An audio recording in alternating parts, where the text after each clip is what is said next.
Minasyaitonirrajim. Bismillahirrahmanirrahim. Alhamdulillahirabbil alamin arrahmanir rahim maliki yaumiddin. Iyyaka na'budu wa iyyaka nasta'in shiratal mustaqim shiratal ladzina an'amta 'alaihim ghairil maghdubi 'alaihim waladdallin. Amin. Bismillahirrahmanirrahim. Para rawuh para langkah ingkang kita mulyakaken. Minggu kala wingi kita sampun jelasaken hadis ingkang diriwayataken saking Imam At-Tailasi, yang intinya hadis kemarin yaitu poinnya yang pertama tentang takwa kepada Allah Subhanahu wa taala. Kemudian poin yang kedua, jangan meremehkan kebaikan sekecil apapun. Kemudian poin yang ketiga, jangan mudah kita bersombong, berbuat sombong. Dan poin yang keempat, ketika kita diumpat, dihina, dicela, dizalimi oleh orang lain, maka jangan membalas dendam, tapi doakanlah kebaikan kepada mereka. Sehingga ketika kita dizalimi, kita dihina, kita dicaci, kemudian kita mendoakan baik, maka pahala itu akan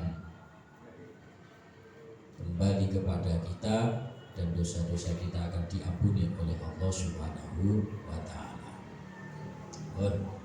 Bismillahirrahmanirrahim. Hadis berikutnya, qala Rasulullah sallallahu alaihi wasallam, ittaqullaha.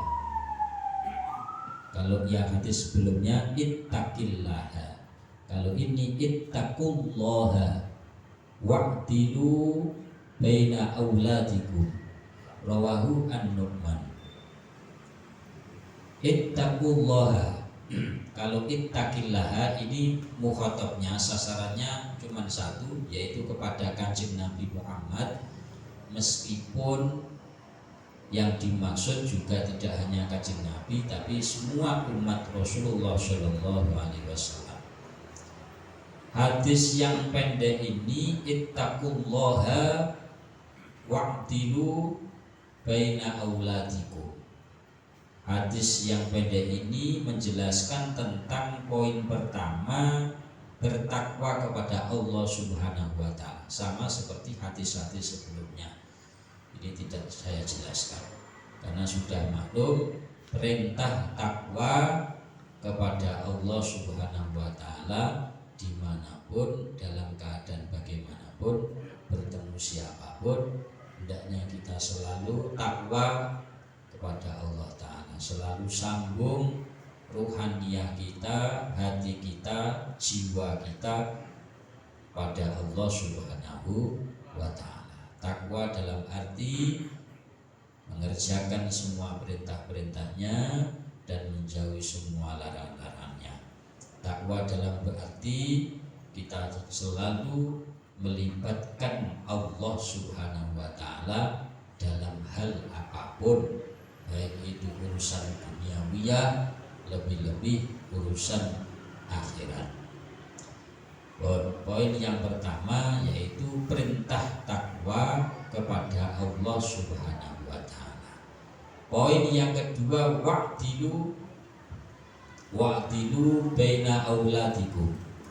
Berbuat adil kepada putra-putri kalian, kepada anak cucu kalian, kepada keturunan kalian. Hadis ini menjelaskan bahwa perintah Allah Ta'ala berbuat adil itu adalah bagian dari ciri-ciri dan kesempurnaan iman seseorang. Jadi walaupun redaksinya ini berbuat adillah kepada putra-putri kalian, ini artinya tidak hanya berbuat adil kepada anak-anak kita saja, tidak, tapi kepada siapapun hendaknya kita berbuat adil. Nah, makna adil makna adil itu adalah itta'u li haqqin haqqahu. Itta'u li haqqin haqqahu, memberikan setiap haknya sesuai dengan haknya, sesuai dengan porsinya. Memberikan sesuatu sesuai dengan porsinya, sesuai dengan opsinya. Adil niku maknane imbang, tidak berat sebelah. Tapi makna adil itu tidak harus sama, tapi sesuai dengan porsi dan kebutuhan masing-masing. Contoh, orang tua berbuat adil kepada anak-anaknya. Punya anak 3, 1 kelas TK, 2 kelas SD, 3 kelas SMP. Kalau makna adil diartikan sama, ini yang TK sehari dikasih uang saku 10.000 atau 5.000, yang kakaknya yang SD juga 5.000, yang SMP juga 5.000. Kalau adil artinya sama. Tapi ini justru tidak adil. Kenapa? Karena kebutuhannya berbeda. Saya ulangi lagi, adil itu tidak selalu sama. Adil maknanya sesuai dengan porsinya, sesuai dengan haknya, sesuai dengan kebutuhannya. Adilnya orang tua yang mempunyai anak kelas TK, SD, SMP tidak harus sama. Bisa jadi anak yang kelas TK dikasih 5.000, ini mungkin terlalu banyak. Bisa jadi anak yang SMP dikasih 5.000, ini terlalu sedikit. Sehingga makna adil itu bisa jadi yang TK kasih 5.000 misalkan, yang SD 10.000, yang SMP 15.000, sesuai dengan kebutuhan masing-masing. Itu makna adil. Makna adil dalam contoh tidak melihat siapa, seperti halnya dawuh Rasulullah SAW yang mengatakan kepada putri tercintanya Sayyidah Fatimah Az-Zahrail Batul. Kanjeng Nabi pernah dawuh yang intinya, wahai putriku, wahai putri tersayang, seandainya engkau wahai putriku mencuri, maka aku sebagai abahmu, ayahmu tetap akan aku potong tanganmu. Adil dalam arti tidak pandang bulu. Adil dalam arti dimaknai objektif, tidak subjektif. Artinya misalkan kita punya anak, kita punya saudara, kita punya teman, dan tahu kalau saudara kita, anak kita, teman kita melakukan kemungkaran, katakanlah waliyadzubillah mencuri, dan kita tahu anak kita mencuri, saudara kita mencuri, saudara kita, teman dekat kita mencuri. Tapi ketika orang bertanya, ketika orang nuduh, kamu mencuri ya, buktinya ini. Tapi karena kita sebagai orang tuanya, kita mengatakan sebaliknya, enggak mungkin anak saya mencuri, ini tidak mungkin. Padahal bukti-buktinya sudah jelas. Ini namanya tidak adil. Atau mungkin karena yang salah itu adalah keluarganya, atau mungkin yang salah itu golongannya, atau yang mungkin yang salah itu kelompoknya, sehingga karena yang salah kelompoknya, golongannya, sehingga tidak mengakui kesalahannya. Kalau salah ditutup-tutupi, bagaimana ini benar, yang sana yang bukan kelompoknya, yang bukan golongannya benar dianggap salah. Ini namanya tidak adil. Jadi dari kasus-kasus ini bisa disimpulkan bahwa perintah adil itu adalah perintah agama, perintah Allah Subhanahu wa ta'ala, dan merupakan tanda kesempurnaan iman seseorang. Jadi orang itu kalau iman mempunyai sifat salah satunya adil. Adil dalam arti tidak harus sama. Adil dalam arti memberikan haknya sesuai dengan porsinya. Sebagaimana dicontohkan tadi, memberikan uang saku kepada anaknya yang TK, yang SMP, yang SD. Ini tidak harus sama, tapi sesuai dengan kebutuhannya. Adil dalam arti tidak memihak siapapun. Kalau itu salah, maka katakan salah. Walaupun anak kita, walaupun saudara kita, walaupun golongan kita, walaupun kelompok kita, walaupun etnis kita. Itu maknanya adil. Adil dalam arti objektif, tidak subjektif. Kemudian makna adil dalam arti memberikan hak-haknya sesuai dengan porsi yang ia butuhkan. Walaupun ini keterangannya hampir sama dengan yang pertama, tapi ini prakteknya beda. Saya kasih contoh. Adil orang yang bekerja tukang batu, adil yang bekerja adalah mandornya, adil yang bekerja misalkan arsitekturnya, sama-sama bekerjanya, sama-sama mengorbankan waktu dan tenaganya, tapi tidak harus sama dalam menggajinya. Karena yang satu mungkin keahlian, yang satu kaitannya tanggung jawab, yang satu tanggung jawabnya tidak sebesar tanggung jawab yang arsitektur, mandor ataupun mungkin yang lainnya.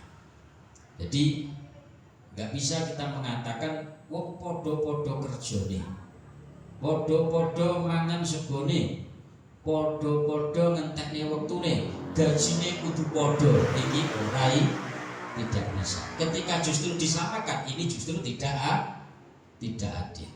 Saged dipaham niki. Saged dipaham nggih. Nah niki sehingga Rasulullah SAW menjelaskan dalam hadis yang pendek ini, ittaqullah wa atilu baina auladikum. Bertakwalah kepada Allah Ta'ala dan berbuat adillah di antara anak-anak kalian. Ini menunjukkan bahwa berbuat adil itu tidak mudah. Berbuat adil itu tidak mudah. Kadang kita punya teman dekat, tahu kalau teman dekat itu berbuat kesalahan, kita tidak mau mengingatkan. Ini saja dinamakan tidak adil. Lho, koncomu salahkan, ngopo rawani ngandani. Lah aku nek ngandani sesuk golek utangan ra diutangi. Ini sudah ada tendensius, sudah tidak berbuat adil. Artinya perintah adil ini berarti memang berbuat adil itu sesuatu yang tidak mudah. Berbuat adil, bersikap adil itu sesuatu yang abot, yang sulit. Tapi sesulit apapun, kalau Allah perintah, agama perintah, pasti itu bisa. Yang penting niat, yang penting diusahakan, yang penting ngilmu.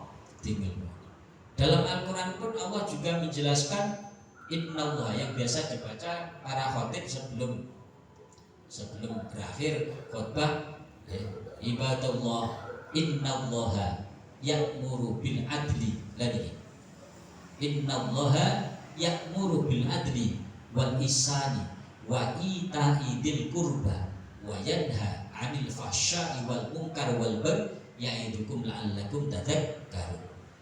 Allah memerintah kepada siapa? Ya kepada kita semua sebagai hambanya, berbuat adil wal ihsan.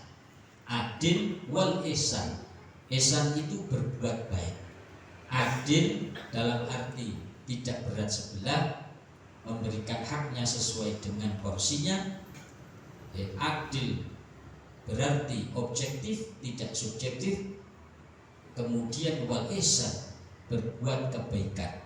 Al ihsan, berbuat kebaikan. Artinya berbuat kebaikan itu tidak hanya kepada orang yang sama-sama berbuat baik kepada kita, tapi kita terus berbuat baik kepada siapapun, termasuk kepada orang yang terus berbuat keburukan kepada kita. Innallaha ya'muru bil adli wal ihsani wa ita'i dzil qurba. Berbuat baik, menolong, membantu kepada dzil qurba, dzil qarabah, kerabat itu yo kanca niku yo kanca nggih sing ngancani jenengan. Cara Imam Ghazali niku kanca itu dibagi 3. Kanca donya, nggih, kanca agama, kanca akhirat, kanca donya akhirat. Gambarannya ngeten, gambaran contoh kanca donya itu setiap ketemu yang ditanyakan urusan donya. Duit ora, ngoten. Wis padang urung kowe, ngoten. Pokok sing ditakokne iki seputar nek duit ora, wis padang urung, nyambut gawe apa saiki? Urusan donya, urusan weteng. Niki kanca donya. Lah temen dunia, kanca donya niki mati yo barbar. Misalkan kancane ae dhewe sik urip ae dhewe mati. Enek kancane meneh takon, "Si akeh piye?" Wis mati. Ngoten tok, ora gelem ndongakno. Ya kelingan, biyen wonge apik tenan. Setiap awan aku ditukokno mangan terus, dibayari terus. Niki kanca donya, mati selesai hubungannya. Wonten kanca akhirat. Kanca akhirat niki sing selalu mengingatkan urusan akhirat. Setiap ketemu wis salat durung kowe. Piye saiki ngajimu tekan ndi? Iqra juz 2 wis alhamdulillah wis. Umur 40, umur 50 ngaji juz Iqra niki istimewa sih. Lho nggih istimewa. Ditakep nih. Piye wudumu wis bener kurung? Padahal umurnya sudah 5. Ditaskehke dibenerke. Wis bener. Piye? Maca Fatihahmu wis bener kurung? Niki kanca akhirat. Justru teman-teman kanca akhirat ngeten iki sok sing dibutuhne awake dhewe. Nalika mati, nalika dhewe ditakoni mungkar nakir iso jawab itu kanca iki. Nggih, teko niki. Lah kae lho biasane tak kandhani wae-wae salat akhire gelem salat. Iki kanca akhirat. Selalu menanyakan, selalu mementingkan, selalu mendahulukan urusan akhirat. Lah sing langka niki kanca donya akhirat. Sinten? Yo dhewe niki. Bar ngaji madang. Lho, bar ngaji madang. Bahkan arep ngaji kira-kira kok madange apa? Kanca donya. Tapi nek gelem ngenteni rampung ngajine berarti donya akhirat. Kanca ngeten iki yang besok kita banggakan dan layak dibanggakan di hadapan baginda Rasulullah Muhammad sallallahu alaihi wasallam. Jenengan nek ora percaya mati dhisik mawon nggih. Nek percaya mati dhisik mawon. Mangke jenengan istad alam kubur setiap malam Jumat oleh kiriman donga. Nek cara wong mati gelem soto nggih, iki ya oleh kiriman soto terus niki. Nek wong mati ra butuh ngadang, butuhe kiriman donga. Maka majelis seperti malam hari ini sebisa mungkin selama kula jenengan jek urip jek sehat ya toh, jek urip jek sehat upayakan jek sempat upayakan istiqomah. Pun langsung boleh berbuat ihsan, gawe apik nggih, gawe adil, gawe tetulung marang kanca. Dadi Imam Ghazali kanca donya biasa mawon. Karena kalau mati hubungannya wis rampung. Enek wong takon kowe kenal pakai, kenal biyen nek dodol jejer karo aku wis tok. Ora terus kemudian malam Jumat ndongakne yo ora. Niku kanca donya. Nek kanca akhirat memang mungkin nek donya gak tau dijak madang. tapi setiap ketemu ditakokno, piye saiki kamu wis salate wis genep urung? Piye awakmu saiki wis ngaji durung? Piye awakmu nek dalu wis gelem tangi urung? Niki kanca akhirat. Sing kudu diperjuangke kanca akhirat, syukur-syukur kanca donya, kanca akhirat. Digawa ning donya, digawa tekan akhirat. Wa itaidil qurba wa yanha 'anil fahsya'i wal munkar. Kemudian perintah Allah Ta'ala nggih amar ma'ruf nahi mungkar. Perintah marang lakoni kaapian, ngejak marang kaapian. Nek iku perkara apik, kalau itu sesuatu perkara yang baik, maka ajaklah untuk melakukan kebaikan. Walaupun mungkin kita belum istiqomah melakukan kebaikan. Contoh, ayo dok jamaah ning masjid. Walaupun sing ngomong niki sing ngejak niki durung iso jamaah 5 waktu. Ayo dong makan pengajian. Meskipun sing ngejak niki durung istiqomah makan pengajian. Mboten napa-napa. Amar ma'ruf nahi munkar. Wa yanil fahsya'i wal munkar. Yang terakhir wal bagyu. Al bagyu bermakna wonten maknane al bagyu niku apa jenenge? Maknane perpecahan. Ngoten niku. Maknane al-khilafiyah. Perbedaan yang itu memicu perpecahan, pertengkaran, perselisihan. Usahakan perkara-perkara sing dadekno congkrah, sing dadekno permusuhan, sing dadekno tanggung jawab berat seken dina kiamat niki dikurangi. Syukur-syukur dihilangkan. Kadang awake dhewe wis ngati-ngati ora golek musuh, tapi musuh teko terus ngoten. Dan iki pripun? Wis rasa diladeni teman-teman. Mengki nek kesel leren-leren Mbak. Wong karang jenenge sik urip. Jenenge sik urip iki mesti ana wong seneng, ana sing ora seneng. Bahkan kadang akeh sing ora seneng daripada seneng. Wong nglakoni elek wae akeh sing ora seneng. Ya bener kok niku nggih. Wong meneh nglakoni apik. Kula simpulke hadis yang pendek niki poinnya adalah perintah takwa pada Allah Ta'ala. Kedua, perintah berbuat adil khususnya kepada orang-orang terdekat kita, kepada anak kita, kepada keluarga kita, kepada saudara kita, kepada teman-teman dekat kita. Kemudian Allah Subhanahu wa Ta'ala memberikan perintah, berikan wasiat. Yang pertama berbuat adil, kemudian yang kedua berbuat kebaikan, ihsan, berbuat baik kepada siapapun.